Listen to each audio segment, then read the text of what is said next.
So then your worth isn't supposed to be contingent to all the things you do. The question would be, if I was asking a question to myself, it would be, why am I worthy just as I am? And I was telling myself, I don't know. I honestly don't know. I'd be like, well, I'm worthy when I help people. I'm worthy when I make money. I'm worthy when I connect with people. I'm worthy when I'm doing something for the world.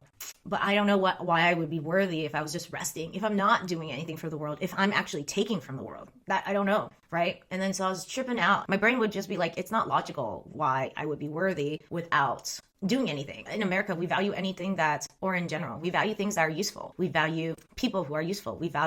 And so it goes back to logic. Your brain goes back to logic. So you'll never get there. You'll never think you're worthy. Right? You're never going to feel like you can rest. You'll never feel like you can take. You'll never feel like that. So then I think now I'm trying to think. When she said that, it took me like a week to think about it. And then I said, let's change it to, is this a helpful thought? Is it helpful to think I'm not worthy unless I'm outputting, unless I'm useful? Or is it more helpful to think I'm worthy no matter what I do? No matter if I mess up, if I'm human, if I need a rest, if I need a take, does that make me worthy still? And is that a helpful thought? And I think about it because I'm dead tired sometimes. I work a lot and I'm still really hard on myself. And then I'm like, maybe it is a better thought to think I'm worthy just as I am. Not because the thought is true, because I don't believe it yet. It's not truthful. But you can say that about any thought. My thought of me not being worthy is also not necessarily true. So instead of thinking it's true or not, you can think, is this fucking helpful? It doesn't matter if it's fucking true or not. Is it a helpful thought? I don't shop often, and I stopped buying clothes because I have a ton of clothes. I think most Americans can say that for certain that they have a ton of clothes. They don't need that many clothes. What happened recently was that I would buy stuff and then I had to think about where I could put it, or if like it came in a box, I had to cut the box open, cut open another box, throw away the trash, find a place for the thing I purchased, and use it sometimes too. That was a lot. I realized like I was kind of a slave to my stuff and I didn't like that. So I just decided I have enough clothes. Yeah, I don't need to buy anything anymore. Ever. In a Sunny D. I don't know if you know Sunny Delight, but that's like, it's kind of like an artificial orange juice that we had a bottle and it was like next to a toilet because they were like, it's funny to pee in it and like and then they tried to get me to drink it. What the fuck? They tried to get me to drink it. And I was like, okay, well, first of all, it looks like piss. Second of all, it was right next to the toilet. And then because I didn't drink it, they poured it on my head. So that was great. I drank some as a kid. You drink some pee or Sunny Delight?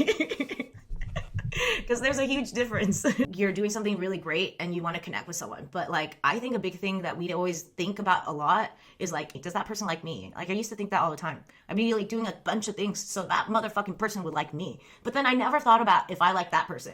You know what I mean? So we only have so much time in life.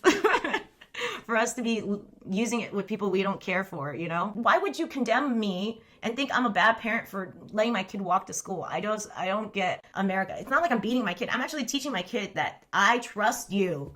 I trust that you can get to school on your own. I trust that you can be independent. That's what you're fucking teaching your kid. When you implicitly tell them they can walk to school, you trust that they'll go to school. And then some other motherfucker just calls you out and like calls social services like that is a bad thing. It's crazy. America's crazy.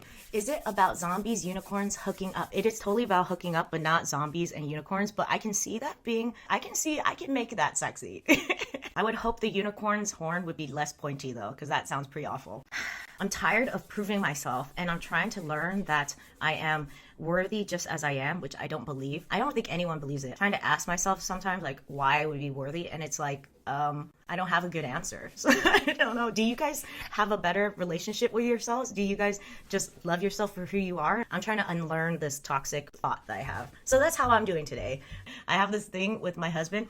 I told him that I've been with him for so long, so like 11 years. So I'm kind of tired of him. I was telling him that I fantasize about him dying, and at his funeral, I'm like banging one of his friends. I say like, no, I can't. My husband just died while I'm banging, or he's banging me. And my husband was like, what the fuck? And then he asked which friend. I said, any one of them, any one of those fuckers. And when I go clubbing, I would get free drinks, and then it's not really free to me because I would feel like I had to make out with the guy to leave the guy because I don't even want to be with him or spend so much time with him. I would spend my whole evening with him and I didn't want to. And it was just like, I'm just one of those people. I am a fucking vending machine. I hate that though. I don't want to be a vending machine. When that line came out that women are not vending machines, I was like, that's not true. I am totally a vending machine.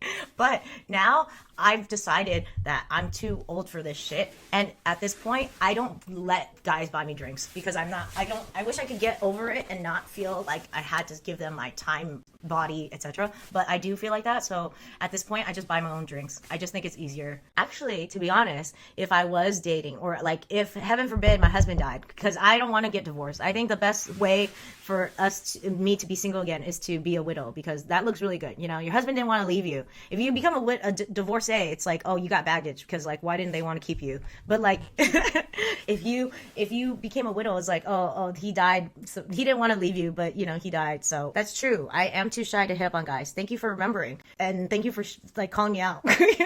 But even if I am a pussy, I do want to end up getting, that's my goal, like someday, to be able to not be so vulnerable, like not care if I get rejected. Does not define who I am and my worth just because a man said he doesn't want to spend time with me. That doesn't mean, it doesn't have to mean anything.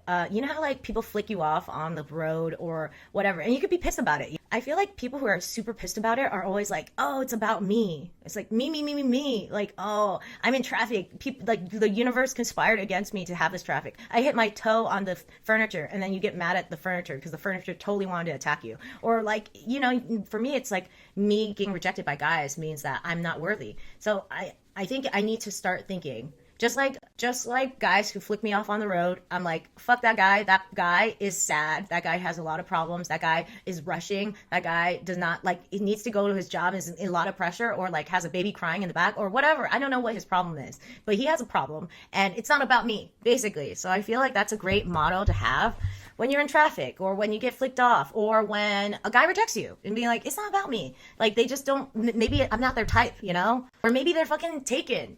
Anyways, sorry. It's my goal, though. I'm not there yet. Is he that kind of nice guy that like pretends that he's nice and then gets mad at you for not like already loving him because he's nice to you? Do you know what I mean? Yes, that's the thing. They expect that if they put enough love into you, that you'll love them back. But that's not how love works, right? That shouldn't be even how friendship works. It's like, yeah, you can put all this time and effort and helpfulness and whatever into people, but you can't expect them to reciprocate, whatever. My therapist and I were talking about that too, because I was doing that too. I was like, I put a lot of effort into my family.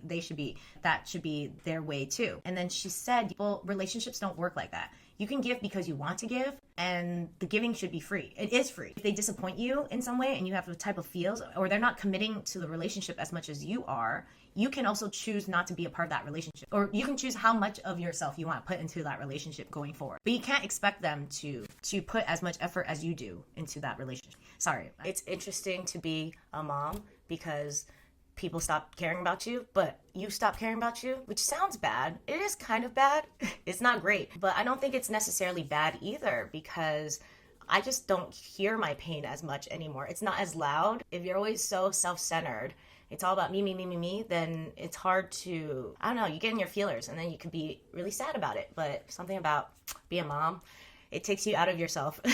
So it's both sad that I focus too much on my family, but it's also nice that I focus too much on my family, if that makes sense. See, I think motherhood is so ambivalent. I think it can be very painful for people who are trying to have children and then like try really hard and then they can't have children. And then they feel like really upset at people. I know this is getting really deep really fast, but I just needed to say it. They get really upset about people who abort their child, because it's like, to them, they're like, that was such a precious life. I would give anything for that.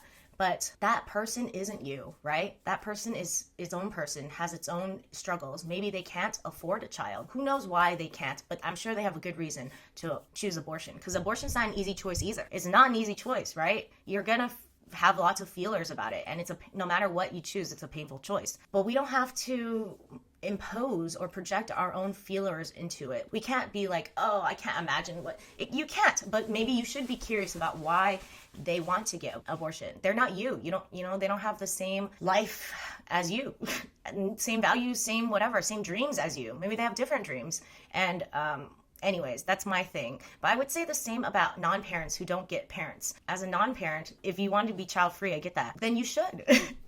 But don't get upset at us for choosing to be parents. And then I have been susceptible to this projection too, because after I had my daughter, I was one and done. And I thought, I don't know how people could have more than one child. But then I think I did that because I was very insecure. I was insecure that I should have more children. I was insecure about my lifestyle choice because not a lot of people only have one. Most of the people I know have at least two or none. I was really not accepting of my choices at the time. But now that I'm older and I've really solidified the fact that I just have one and done, and I'm okay with it now. I had accepted the fact that that was my choice. I like my choice. I'm glad this is my lifestyle, It doesn't have to be like everyone else's lifestyle. It's meaningful to me. It's the value I chose, and I choose to not have more. And I'm cool with that. And now I realize that I could be cool with other people's choices too. So what? They want to have 1,000 children. Good for them. That's if they can handle it, good for them. Or even if they can't handle it, it's their life, that's their choice. And if you want to be child free, good for you. I like that I've decided to make peace with my life choices. And now I can make peace with everyone else's life choices. And I hope that everyone else can feel that way too. I have a video about it actually on YouTube about how Facetune really distorted my view of how pretty I am. I don't think I'm beautiful because I Facetune myself and things look a little bit better. She's Tin 2.0, and she had a smaller nose and slimmer, and it's chiseled down a little bit. It made me really want plastic surgery, and I don't like that. And it's okay, everyone has their own choices. And besides, I think my face looks okay. If I didn't look at that more beautiful person all the time, I would feel like my face looked decent. Not like I'm the most gorgeous person in the world, but decent, Anyways, I'm more consistent now because of ChatGPT. It helps me with everything. And I'm building some traction, and that terrifies me. I think it was easier for me to accept when no one was listening to me. I think there's something about that. At first, it was hard for me to accept that no one was listening to me. It was hard because I wanted to be someone. I wanted to prove myself. I wanted to be worthy finally. I wanted this to be my redemption. I'm enough if I become successful and fame, whatever. But then I accepted that. I was like, it's okay to have 0 followers because I enjoy what I do. I just do this because it brings joy to my life. Okay, good, right? And then I accepted that there was not a lot of people watching me. I accepted that. And now I think I have to accept people. I'm visible. It's very vulnerable. It's people might not like it. People are going to comment. What if I become famous? How is that going to change the dynamic of my family? I don't know. It just went in my head. And then I freaked out a little bit. And then I realized that it's up and down, up and down, up and down. You care so much about your success. And then you get sad when you're not successful. So then you're really desperate for success, or you're sad that you're not successful. And I realize people who have a very healthy mindset don't care either way. I care too much if I'm successful. I care too much if I'm not successful. Versus people with healthy mindsets would be I don't care that I'm successful, and I don't care that I'm not successful. That would be so much better. I strive to be more like that. I feel anything like that. I don't care that I'm wealthy. I don't care that I'm not wealthy. I don't care that I'm beautiful. I don't care that I'm not beautiful. I don't care that I'm successful. I don't care that I'm not successful. I think that'd be an easier way to live your life. Less emotional roller coasters, and also very healthy because it also means that I'm not defined by my wealth, my success, my beauty, my money, or my body. I'm not defined by any of these things. I like that idea that I just need to learn to not care anymore. I think that's the best way to live. But I'm not there. Obviously, I care too much about all of those things. And yes, I'm very grateful to be in a different place. I'm proud of where I am in life. Just little things. I talk about this a lot, that you don't have to be successful on the outside. You can just be successful. Your roots can be very successful. I never looked at myself in the mirror when I would dance because I was so afraid. But now I can do that. And that's such a small thing, right? No one would notice that. But that's such a significant soul growing thing. I don't know about you guys, but do you guys have those moments where your soul grows and it seems insignificant to other people, but it's such a significant thing to you? I think another one would be I started eating meat. I'm a low meat eater. I'll always be a low meat eater. I care a lot about animals. But I also don't want to be a vegan anymore. I don't want to be a vegetarian. It's too much work. I think that right there was telling myself, I am okay with being imperfect about this thing I care about. I'm not gonna feel guilty for being imperfect, even though I'm trying my best to care, and that matters to me, so I care. There's a lot of things you guys probably do that matters to you, but you don't have to be perfect at. Say you try to be the most perfect wife, or the most perfect aunt, or the most perfect parent, or it could be environmental. You try to waste less, you try to whatever, but you can't be perfect. Allowing yourself to be imperfect at the goals and the things that you value is nice. I don't know. That was a soul grabbing thing. Just because they're blood related doesn't mean that they're my family, because they can treat me poorly. And I don't like that. Or I don't think it is a right. I think family is a privilege. I don't think you should just accept their toxicity and like love them anyways and be with them, and they deserve your time. They do not deserve your time if they're not respectful to you, if they don't listen to your boundaries, if they just don't know how to love in the way you want them to. So I think it is a privilege to be a family member. And I'm starting to think that you don't have to be blood related to be family. I have lots of friends from way back when, and they're still amazing people that have always been amazing people, and they're going to continue being amazing people, and they're my family. I don't know why I don't say that, but I'm going to say that from here on out. I don't care if they don't say that, like that's fine, but to me they are my family. My husband's my family, my daughter's my family. Anyone that respects me and loves me and respects my boundaries is my family, and I would do the same with them, you know. My aunt was asking, because then like they're so scared of being abandoned. They're so scared that I am the model for like anti-family obligation. They don't like that. So they were like, what if your daughter like breaks up with you? And I was like, she probably had a good reason to.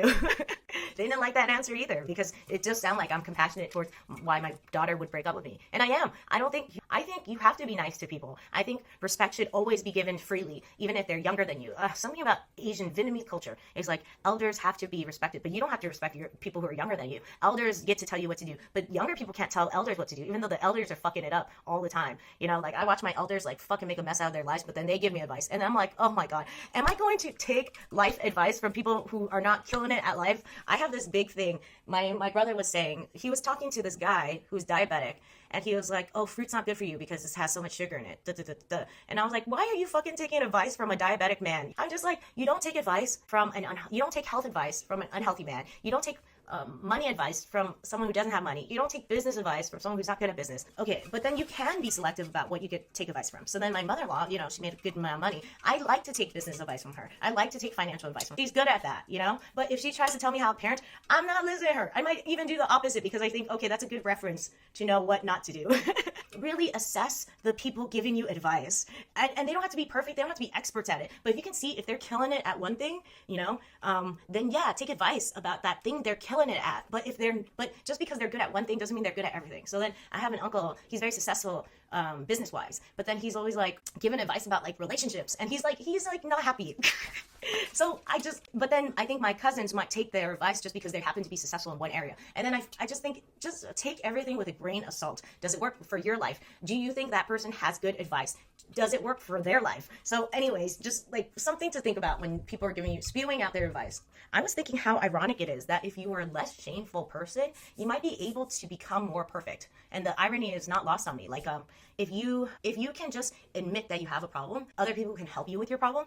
You could go find help for your problem. You know, you can fix your problem. But if you pretend that you have no problems, how are you going to address your problems? You know, luckily, I feel like I'm so lucky because I don't feel as much shame as some other people. I don't mind telling people my business. I feel like my husband hates it because I'm always oversharing his business. But I was like, but your business is my business, you know? I thought it was funny, side note, that like, you know how you give vows to your husband and wife? And I was like, we don't do any of the things we said we would do for the rest of our lives. You know, those nice things you promise you're going to do for the rest of your lives? That's not happening here in this marriage. If anything, I was thinking for our vow renewal, I would say things like, I promise to bother you all the time, especially when I'm tired.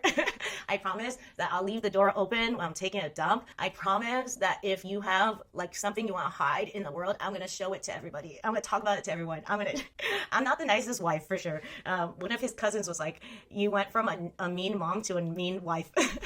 Do you guys ever feel like sometimes people chase dreams that should die?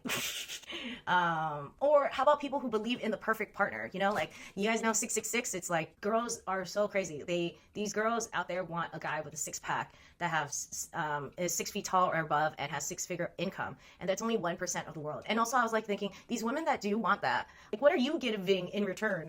You know what I mean? Like, will this guy really want you? Like, are you working on yourself so that this guy would even want you? Like, it's crazy. And also, like, what is it? I feel like there's so many single women out there that want a perfect guy, that want, their expectations for a guy is so high. And I'm just like, that you don't even meet those expectations. Like, it's just not feasible. And I don't mean it in a mean way. These people are lovely people. They are lovely people. It's just like, I don't know. I just feel like a lot of people have these dreams and they expect too much from their dreams. Like me, I don't expect too much from my husband. He is who he is, and I'm okay with that, you know?